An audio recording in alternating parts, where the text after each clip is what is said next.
Welcome students. Indian geography के अंतर्गत आज का हमारा टॉपिक है प्राकृतिक संकट तथा आपदाएं। सबसे पहले प्राकृतिक संकट और प्राकृतिक जो आपदा है उसमें अंतर जानना ज़रूरी है। जो प्राकृतिक संकट है वो आपदा से पहले की एक्टिविटी है। यह जो प्राकृतिक संकट है वो एक ऐसी चीज़ होती है जिससे जो आपदा का कारण बनती है। इसको जैसे हम एक उदाहरण के माध्यम से समझते हैं। जैसे किसी क्षेत्र में डैम बना हुआ है या जो जलाशय बना हुआ है और वो भूकंप प्रभावित क्षेत्र है, तो आसपास के लोगों के लिए वो जो डैम है एक संकट है, प्राकृतिक संकट बना हुआ है। और यदि भूकंप के समय डैम टूट जाता है और उसका जो जल है आसपास के लोगों को जो है डुबो देता है, इससे जान और माल की जो हानि होती है तो वो जो है आपदा बन जाती है। इस प्रकार ये जो है आपदा और संकट में अंतर होता है। अब जो आपदा होती है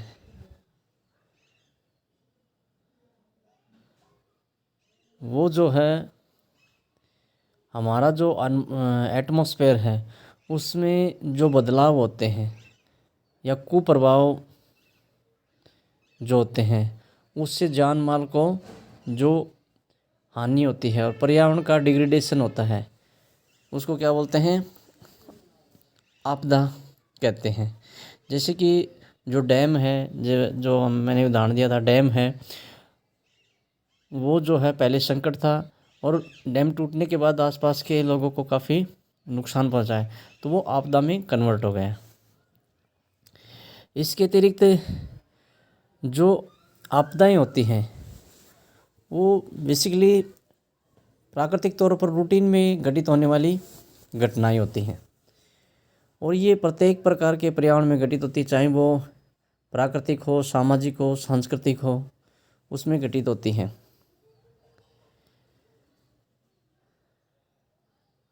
अब इन घटनाओं के कारण जो चेंजेस आते हैं वो हर जगह आते हैं, लेकिन उनका जो परिणाम होता है, सघनता होती है, स्केल होता है या पैमाना होता है, उसमें अंतर पाया जाता है।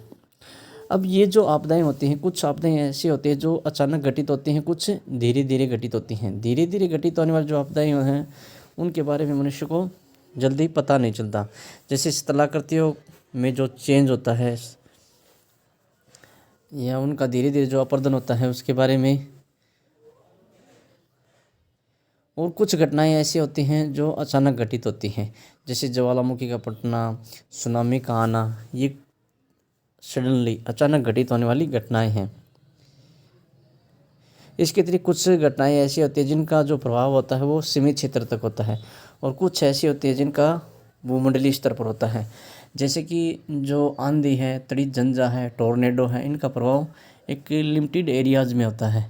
लेकिन जैसे ग्लोबल वार्मिंग है, ओजोन परत का जो डिग्रेडेशन हो रहा है, ह्रास हो रहा है,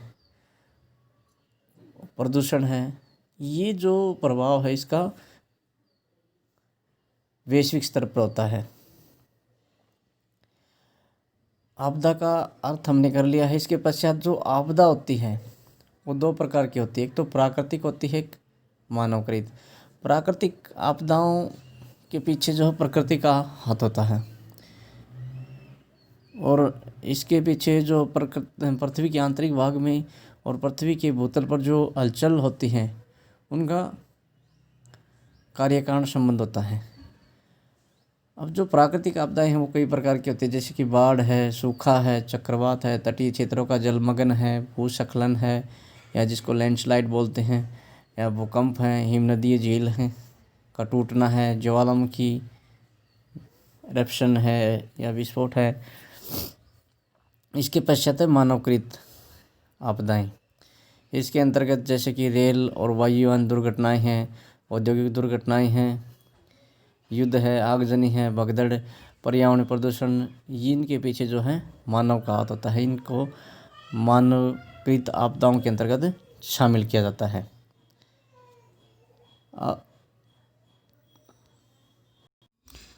प्राकृतिक आपदा के अंतर्गत सबसे पहले नंबर पे हम करेंगे अर्थक्वेक या भूकंप के बारे में। सबसे पहले नंबर पे इसका है अर्थ।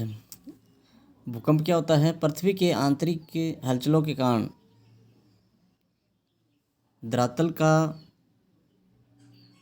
कोई भाग अकस्मात रूप से जब कांप उठता है तो उसको भूकंप कहते हैं। अब इसके अतिरिक्त और भी कारण हैं जिनके कारण भूकंप की जो घटना है वो घटित होती है, जैसे ज्वालामुखी विस्फोट है, चट्टानों के फटने से, बड़ी खानों के धंसने से और बड़े बड़े जो जलाशय हैं उनमें बड़े पैमाने पर जल के इकट्ठा होने से। पृथ्वी के अंदर वह स्थान जहाँ पर भूकंप सबसे पहले उत्पन्न होता है उसको उद्गम केंद्र कहते हैं, और जहाँ पर भूकंपीय तरंगें सबसे पहले पहुँचती है उसको अधिकेंद्र कहते हैं। और जैसे कि ये पृथ्वी है और इसके आंतरिक भाग में मान लीजिए यहाँ पे भूकंप उत्पन्न होता है तो इसको बोलेंगे उद्गम केंद्र, और यहाँ से तरंगें सबसे पहले जिस स्थान पर पहुँचती हैं उसको बोल देंगे अधिकेंद्र। इसके अतिरिक्त भूकंपीय तरंगों को जिसके माध्यम से रिकॉर्ड किया जाता है उसको सिस्मोग्राफ कहते हैं, और भूकंप का जो परिणाम होता है, मैग्नीट्यूड जो होता है, उसको रिएक्टर स्केल पर मापा जाता है। इसके पश्चात है भारत के भूकंप प्रवण क्षेत्र, earthquake prone areas of India. सबसे पहले नंबर में बात करेंगे किस प्रकार से भूकंप की उत्पत्ति होती है। हमारी जो पृथ्वी है उसका जो स्थलमंडल है उसका निर्माण कुछ प्लेटों से मिलकर हुआ है, और ये जो प्लेट हैं इनके नीचे जो एस्थेनोस्फेयर है या जो दुर्बलता मंडल है उसके ऊपर जो है ये प्लेटें भिन्न भिन्न दिशाओं में खिसक रही हैं। इसी प्रकार जो इंडियन ऑस्ट्रेलियन प्लेट है वो प्रतिवर्ष जो है उत्तर पूर्व दिशा में 1 सेंटीमीटर प्रतिवर्ष खिसक रही है, और लेकिन उसके उत्तर में जो यूरेशियन प्लेट है उसके अवरोध के कारण जो है लगातार जो ऊर्जा है उसका संग्रह हो रहा है, और जब अत्यधिक मात्रा में ऊर्जा का संग्रह होता है तो एकाएक वो जो ऊर्जा है वो रिलीज हो जाती है, जिससे जो है हिमालय की जो चाप है उसके साथ भूकंप आते हैं। और ये जो क्षेत्र हैं भारत में भूकंप के ज़्यादातर जो क्षेत्र है जम्मू कश्मीर, हिमाचल प्रदेश, उत्तराखंड, सिक्किम, पश्चिम बंगाल, ये क्षेत्र हैं। इसके अतिरिक्त भारत का जो प्रायद्वीपीय पठार है उसको भी जो है भूकंप के प्रभाव से अब तक मुक्त समझा जाता था, लेकिन इसमें भी जो है महाराष्ट्र और उसके आसपास के क्षेत्र में जो भूकंप आए हैं उससे ये अनुभव होता है कि जो भारत का प्रायद्वीपीय जो पठार है वो भी भूकंप से मुक्त नहीं है। इसके पश्चात है भारत के भूकंपीय क्षेत्र, seismic zone of India. Bharat में जो भूकंप के जो क्षेत्र हैं उनको 5 भागों में बांटा गया है। अति अधिक एक्सती जोखिम क्षेत्र, अधिक एक्सती जोखिम क्षेत्र, फिर है मध्यम एक्सती जोखिम क्षेत्र, निम्न एक्सती जोखिम क्षेत्र, फिर है अति निम्न एक्सती जोखिम क्षेत्र। सबसे पहले नंबर पे हम बात करेंगे अति अधिक एक्सती जोखिम क्षेत्र के बारे में। अति अधिक एक्सती जोखिम क्षेत्र के अंतर्गत जो उत्तर पूर्व के जो सभी राज्य हैं उनको शामिल किया जाता है। इसके अतिरिक्त बिहार के उत्तर में जो मधुबनी, सहरसा, अररिया, किशनगंज ज़िले हैं उनको शामिल किया जाता है, और भारत और नेपाल की सीमा के साथ जो क्षेत्र हैं। इसके अतिरिक्त उत्तराखंड का जो उत्तर पूर्व का जो क्षेत्र है उसको शामिल किया जाता है। इसके अतिरिक्त इसमें हिमाचल प्रदेश के जो धर्मशाला के आसपास के जो क्षेत्र हैं उनको शामिल किया जाता है। इसके अतिरिक्त जो कश्मीर घाटी हैं तथा गुजरात का जो कच्छ का क्षेत्र है इसको जो है अति अधिक स्थिति जोखिम क्षेत्र में शामिल किया जाता है। दूसरे नंबर पे है अधिक क्षति जोखिम क्षेत्र। इसके अंतर्गत जो है जो अति अधिक क्षति जोखिम क्षेत्र हैं उनके आसपास के क्षेत्र को इसमें शामिल किया जाता है। जैसे कि इसमें कश्मीर का जो क्षेत्र है, इस कश्मीर का क्षेत्र है, और उत्तरी पंजाब है, पंजाब का क्षेत्र है, और हरियाणा का जो पूर्वी भाग है, उत्तर प्रदेश का ये पश्चिम भाग है, और बिहार के जो अधिक क्षति जोखिम क्षेत्र है उसके आसपास के जो क्षेत्र हैं उनको अधिक क्षति जोखिम क्षेत्र के अंतर्गत शामिल किया जाता है। इसके पश्चात है मध्यम क्षति जोखिम क्षेत्र। इसके मध्यम क्षति जोखिम जो क्षेत्र है इसके अंतर्गत राजस्थान का जो वेस्टर्न पार्ट है और गुजरात के जो दक्षिणी और जो पूर्वी भाग हैं और प्रायद्वीपीय पठार का जो क्षेत्र है, बिहार और उत्तर प्रदेश का जो मध्यवर्ती दक्षिणी क्षेत्र है उसको शामिल किया जाता है। इसके अतिरिक्त प्रायद्वीपीय पठार का ये जो क्षेत्र है वो मध्यम क्षति जोखिम क्षेत्र के अंतर्गत आते हैं। इसके पश्चात है निम्न क्षति जोखिम क्षेत्र। इसमें जो है ये जो क्षेत्र है इस प्रकार से जो अति निम्न क्षति जोखिम क्षेत्र के चारों ओर जो क्षेत्र है इस प्रकार ये लाइनों में इसको शामिल किया जाता है। फिर है अति निम्न क्षति जोखिम क्षेत्र, ये प्रायद्वीपीय पठार का क्षेत्र है। फिर जो है उड़ीसा और छत्तीसगढ़ के क्षेत्र आते हैं। इसके अतिरिक्त मध्य प्रदेश के और राजस्थान के कुछ क्षेत्र इसके अंतर्गत आते हैं। इसके पश्चात है भूकंप के सामाजिक और पर्यावरणीय परिणाम, socio environmental consequences of earthquake. इसके सबसे पहले नंबर पर बात करते हैं सामाजिक परिणाम। इसमें सबसे पहले नंबर पे है मृत्यु। जब किसी क्षेत्र में भूकंप आता है और वहाँ पर बड़े पैमाने पर जो जनसंख्या निवास करती है उसको काफ़ी हानि पहुंचती है। इसका एक उदाहरण दिया गया, जैसे कि 26 जनवरी 2001 को गुजरात के भुज में जो भूकंप आया था उसमें 1 लाख से ज़्यादा लोगों की मृत्यु हो गई थी। इसके पश्चात नंबर 2 पे है बुनियादी जो इंफ्रास्ट्रक्चर है उसको काफ़ी हानि होती है। जैसे कि जो भवन होते हैं, सड़क है, पुल हैं, संचार जो व्यवस्था है, जो इंडस्ट्री है, उनको काफ़ी नुकसान होता है भूकंप के कारण। इसके पश्चात है सामाजिक सांस्कृतिक विरासत का नुकसान। जो सामाजिक सांस्कृतिक जो हेरिटेज होते हैं उनको भूकंप के कारण जो है काफ़ी नुकसान पहुंचता है। फिर है आग, फायर।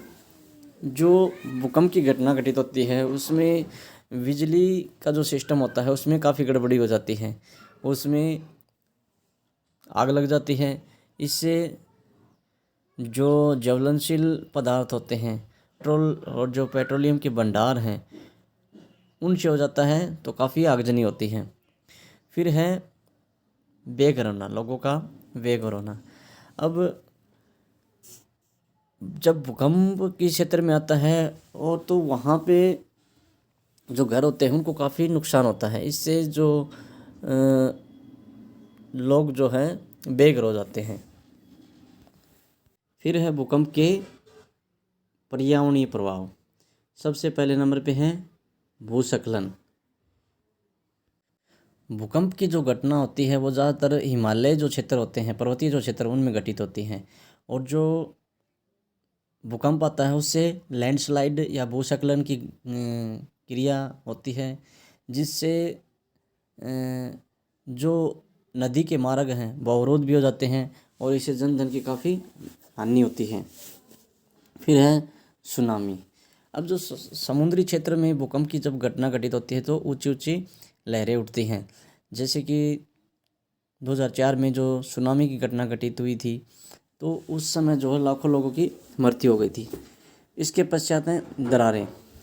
जब किसी क्षेत्र में भूकंप आता है तो वहाँ पर धन की जो है बड़े पैमाने पर हानि होती है और ज़मीन फट जाती है, जिससे जो दरारें आते हैं इससे यातायात जो मार्ग हैं वो अवरुद्ध हो जाते हैं। इसका एक एग्जाम्पल दिया गया है, जैसे कि असम में 1897 में जो भूकंप आया था, इससे 12 मील लंबी और 35 फुट चौड़ी एक दरार का निर्माण हो गया था। इसके पश्चात है आग लगना। जब भूकंप के समय भूमि में दरारें पड़ती हैं तो अंदर से कुछ ऐसी ज्वलनशील गैसें निकलती हैं जो वायु के संपर्क में आने पर जिनसे आग लग जाती है।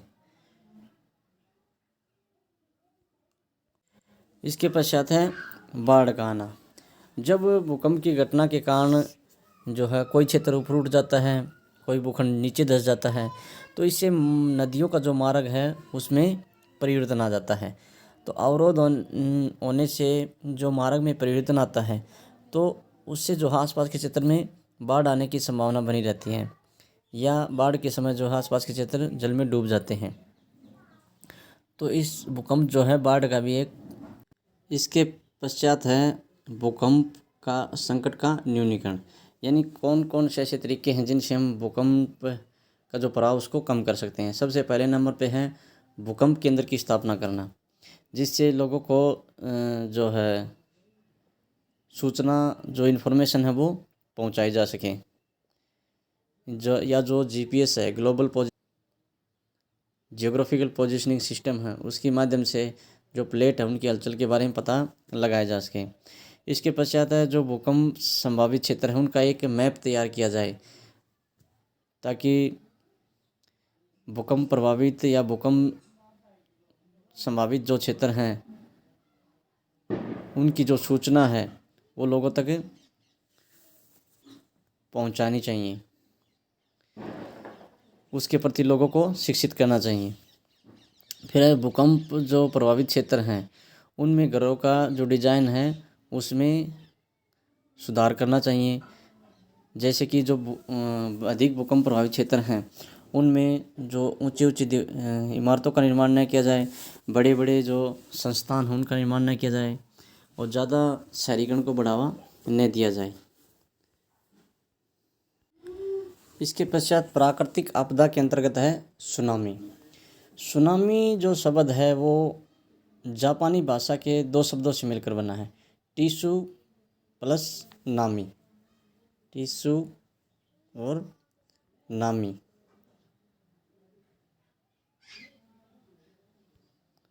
इसका अर्थ होता है बंदरगाह पर आने वाली तरंगे। इन्हें जो है भूकंपीय समुद्री लहरें भी कहा जाता है। आगे है सुनामी के उत्पन्न होने के कारण। सबसे पहले नंबर पे है भूकंप और ज्वालामुखी। सबसे पहले नंबर पे है भूकंप। जैसे महासागरों की जो तली होती है, जैसे ये महासागरों की तली है और यहाँ पे जो हलचल होती है, भूकंप की जो घटना घटित होती है, उससे यहाँ पे जो है इस प्रकार तरंगे उत्पन्न होती हैं। ये ऊर्जा रिलीज होती है और यहाँ पर जो है तरंगे उत्पन्न होती हैं। दूसरे नंबर पे है ज्वालामुखी विस्फोट। जब महासागरों में ये जो ज्वालामुखी, इससे जो उद्गार होता है, तो ये जो ऊर्जा है इसके कारण जो है यहाँ पे तरंगे उत्पन्न होती हैं। तीसरे नंबर पे है भूस्खलन या लैंडस्लाइड। जो महासागर की तली होती है उसमें जब कोई भाग टूटकर एक स्थान से दूसरे स्थान विस्थापित होता है, जो लैंडस्लाइड की घटना होती है, उससे जो खलल होता है या उथल पुथल की घटना होती है, तो उससे जो है वर्टिकल या ऊर्ध्वाधर तरंगे उत्पन्न होती है। इससे जो है सुनामी का जन्म होता है या सुनामी उत्पन्न होती है। इसके पश्चात सुनामी का संचरण या प्रोपेगेशन। जो महासागर होता है उसमें जल तरंग की जो गति होती है वो उसकी जो गहराई होती है उस पर काफ़ी निर्भर करती है। जो उथले समुद्र होते हैं उसमें तरंग की गति जो होती है वो ज़्यादा होती है और गहरे समुद्र में उसकी गति जो है कम होती है। इसके कारण जो है सुनामी का जो इफ़ेक्ट होता है, प्रभाव होता है, महासागरीय पर कम और जो तटीय क्षेत्र होते हैं उस पर ज़्यादा होता है। या उन पे जो क्षेत्रों में जो है ज़्यादा नुकसान पहुंचाती हैं। समुद्र के जो गहरे भाग होते हैं उसमें सुनामी का ज़्यादा पता नहीं चलता। ऐसा इसलिए होता है क्योंकि जो गहरे समुद्र होते हैं उसमें जो तरंग होती है या जो लहर होती है उसकी लंबाई अधिक होती है और ऊंचाई कम होती है। जैसे कि जो गहरे समुद्र होते हैं उसमें तरंग की जो लंबाई होती है वो जो है अधिक होती है और जो ऊंचाई होती है ये जो ऊंचाई होती है वो कम होती है। लेकिन जैसे ही जो तरंग है वो तट की तरफ बढ़ती है या जो कोस्टल एरियाज जो होते हैं उनमें जो जल की गहराई है वो कम हो जाती है। परिणाम स्वरूप जो तरंग है उसकी ऊंचाई बढ़ने लगती है और लंबाई घटने लगती है। जैसे कि इस प्रकार से जो है ऊंचाई बढ़ने लगती है, ये जो लंबाई है ये कम होती है और जो ऊंचाई है वो बढ़ने लगती है। और इनकी जो ऊंचाई है वो कई बार 15 मीटर या इससे अधिक भी हो जाती है और जो गति होती है वो 900 किलोमीटर पर हावर से भी अधिक हो जाती है। विश्व स्तर पर यदि बात करें तो ज़्यादातर जो सुनामी का प्रभाव होता है वो जो दक्षिण और दक्षिण पूर्व एशियाई जो देश हैं उनमें इसका ज़्यादा प्रभाव होता है। जैसे कि फिलीपींस, दक्षिण पूर्व एशिया के द्वीप, ये जो भाग हैं, इंडोनेशिया, मलेशिया, इसके अतिरिक्त भारत के जो तटीय भाग हैं, म्यांमार, श्रीलंका, इन क्षेत्रों में सुनामी का प्रभाव ज़्यादा होता है। इसके पश्चात है सुनामी का इफ़ेक्ट या प्रभाव। सुनामी का जो इफ़ेक्ट होता है वो कोस्टल एरियाज में सबसे ज़्यादा होता है क्योंकि कोस्टल एरियाज में इसकी ऊंचाई जो है बढ़ जाती है। इसके अतिरिक्त बड़े स्तर पर कोस्टल एरियाज में इंफ्रास्ट्रक्चर भी होता है, बड़े स्तर पर जनसंख्या भी निवास करती है, तो यहाँ पर इन क्षेत्रों में जान माल की काफ़ी हानि होती है।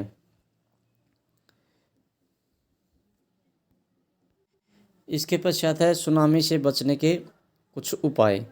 वैसे तो सुनामी से बचने के कोई ठोस उपाय नहीं है, लेकिन ऑन द स्पॉट कुछ उपाय किए जा सकते हैं। जैसे कि पहले नंबर पे हैं उस समय पुलिन या जो बीच होता है उसकी तरफ न जाकर किसी दूर ऊंचे वाले जो भाग होते हैं उनमें चले जाना। फिर जो समुद्र में गिरने वाली नदी का जो क्षेत्र है उसे दूर चले जाना या जो डेल्टाई भाग है उनसे दूर चले जाना। फिर है जो बाढ़ का पानी होता है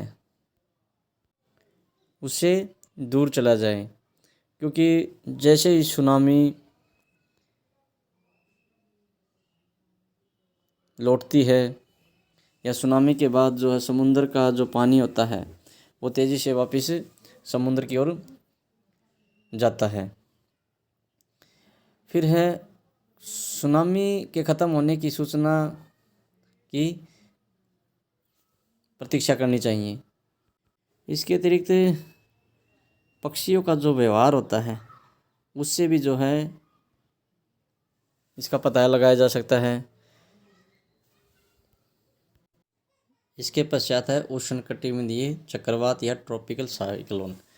सबसे पहले नंबर पे इसका जो अर्थ है, देखिए जो उष्णकटिबंधीय चक्रवात होते हैं वो लो प्रेशर के मौसम तंत्र होता है। जैसे कि इसके केंद्र में क्या होता है, निम्न वायुदाब होता है और जब बाहर की तरफ वायुदाब जो है बढ़ता चला जाता है। जैसे जो समदाब रेखा होती है, जैसे सबसे केंद्र में 900 मिलीबार की है, फिर जो है उसके चारों तरफ 1000 मिलीबार की है, फिर उसके चारों तरफ 1100 मिलीबार की है। तो इस प्रकार जो है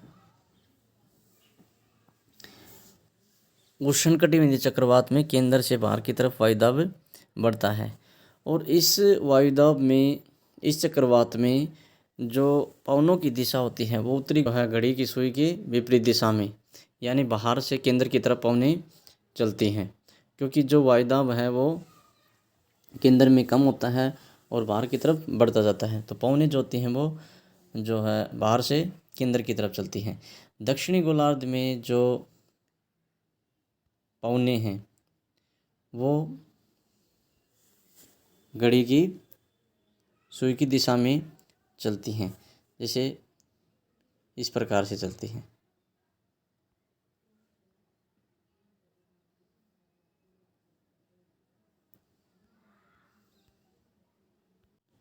इसके पश्चात है ये जो उष्णकटिबंधीय चक्रवात हैं, इनकी स्थिति और विस्तार। इनकी जो ये जो चक्रवात है ज़्यादातर उष्ण, यहाँ पे बताया गया जैसे 30 डिग्री उत्तरी और दक्षिणी अक्षांशों के बीच में ये उत्पन्न होते हैं, और इनका जो प्रभाव क्षेत्र होता है वो लगभग 500 से लेकर 1000 किलोमीटर क्षेत्र में होता है, और जो इनकी ऊंचाई होती है वो 12 किलोमीटर से लेकर 14 किलोमीटर तक होती है।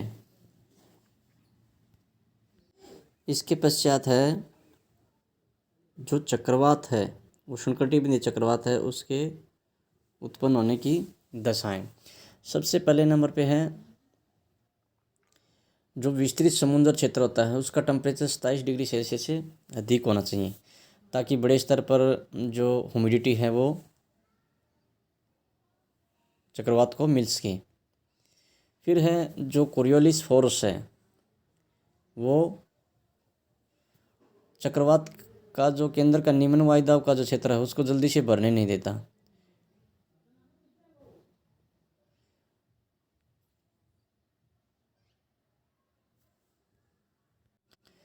इसी कारण ये जो चक्रवात ज़्यादातर जो भूमध्य रेखा उसके आसपास के क्षेत्र में उत्पन्न होते हैं, क्योंकि भूमध्य रेखा के आस जो 5 डिग्री उत्तरी और दक्षिणी अक्षांशों के बीच में कोरियोलिस फोर्स बहुत कम होता है। इसके पश्चात जो क्षोभ मंडल है उसमें अस्थिर दशाएं होनी चाहिए, ताकि जो स्थानीय स्तर पर निम्न वायुदाब क्षेत्र बन जाते हैं, उन्हीं के चारों ओर जो है चक्रवात निर्मित होते हैं। फिर मजबूत ऊर्ध्वाधर फान की अनुपस्थिति जो गुप्त उष्मा के ऊर्ध्वाधर बहाव को अवरुद्ध करे, यानी वर्टिकल जो करंट होते हैं उनकी अनुपस्थिति होनी चाहिए। फिर है शांत वायु क्षेत्र का होना भी आवश्यक है, वायु जो है शांत होनी चाहिए। चक्रवात जो होता है उसके 18 से 15 किलोमीटर की ऊंचाई पर प्रति चक्रवात की दशा होनी चाहिए या उच्च वायुदाब होना चाहिए। इससे जो है धरातल से उठने वाली जो वायु बाहर को निकलने का मौका भी मिलता रहे, और धरातल में स्थित केंद्र में निम्न वायुदाब जो है बना रहे। और ये जो दशाएं होती हैं ये कहाँ पे बनती हैं? बंगाल की खाड़ी और अरब सागर में उपलब्ध होती हैं। इसके पश्चात है भारत में जो चक्रवात है उनका स्थानिक और कालिक वितरण है। भारत की जो आकृति है वो प्रायद्वीपीय है, जैसे कि ये जो है प्रायद्वीपीय है, यानी ये जो 3 ओर से जलीय क्षेत्र से घिरा हुआ है। यहाँ पे अरब सागर है, यहाँ बंगाल की खाड़ी है।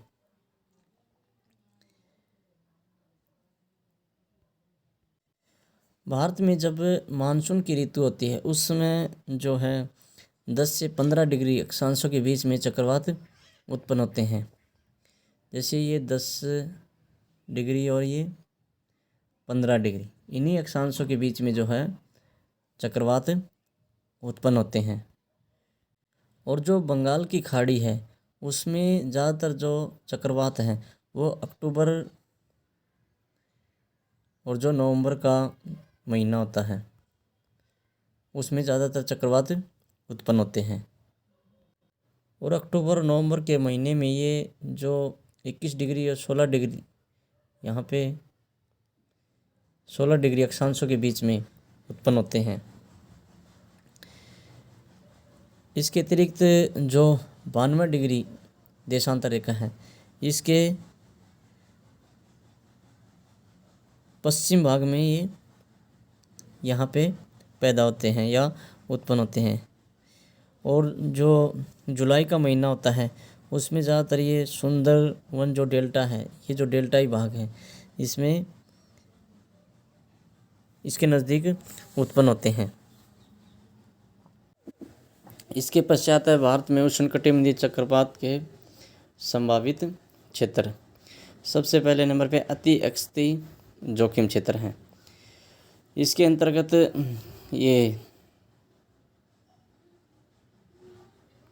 त्रिपुरा और मिजोरम का जो क्षेत्र है इसको शामिल किया जाता है। और जो जम्मू कश्मीर का जो क्षेत्र है, लद्दाख का जो क्षेत्र है, इसके अंतर्गत शामिल होता है। दूसरे नंबर पे है अति अधिक एक्सती जोखिम क्षेत्र बी। इसके अंतर्गत जो असम घाटी का जो क्षेत्र है और भारत का पूर्वी तटीय जो मैदानी भाग है, इसको शामिल किया जाता है। और गुजरात का जो तटीय भाग है उसको शामिल किया जाता है। फिर है अधिक एक्सती जोखिम क्षेत्र। अधिक एक्सती जोखिम क्षेत्र, इसके अंतर्गत जो उत्तरी भारत का मैदानी जो भाग है उसको शामिल किया जाता है। फिर है मध्यम एक्सती जोखिम क्षेत्र। इसमें जो है जो अति अधिक एक्सती जोखिम क्षेत्र है उसके वेस्टर्न जो पार्ट है, जैसे कि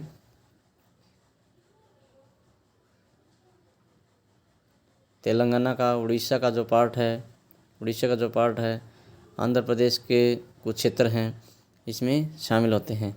फिर है मध्यम एक्सती जोखिम क्षेत्र बी। इसके पश्चात ये जो प्रायद्वीपीय पठार है, इसके कुछ भाग इसमें शामिल किया जाता है। फिर है निम्न एक्सती जोखिम क्षेत्र। ये जो है इसमें पश्चिमी जो घाट है उसके जो पूर्वी पार्ट है उसमें शामिल किया जाता है। इसके पश्चात है जो उष्णकटिबंधीय चक्रवात है उनको विनाश को कम कैसे किया जा सकता है। सबसे पहले नंबर पे है पूर्व सूचना प्रदान करके। चक्रवात से पहले सूचना प्रदान करके भी जो है एहतियात बरती जा सकती है। इससे मरने वालों की संख्या को कम किया जा सकता है, क्योंकि उनको जो है लोगों को सुनामी आने से उष्णकटिबंधीय चक्रवात आने से पहले सुरक्षित स्थानों पर पहुंचाया जा सकता है। इसके पश्चात है सुरक्षात्मक निर्माण करके। जैसे कि तटबंधों का निर्माण करके, जलाशयों का निर्माण करके जो है इसके प्रभाव को कम किया जा सकता है। फिर है वृक्षारोपण।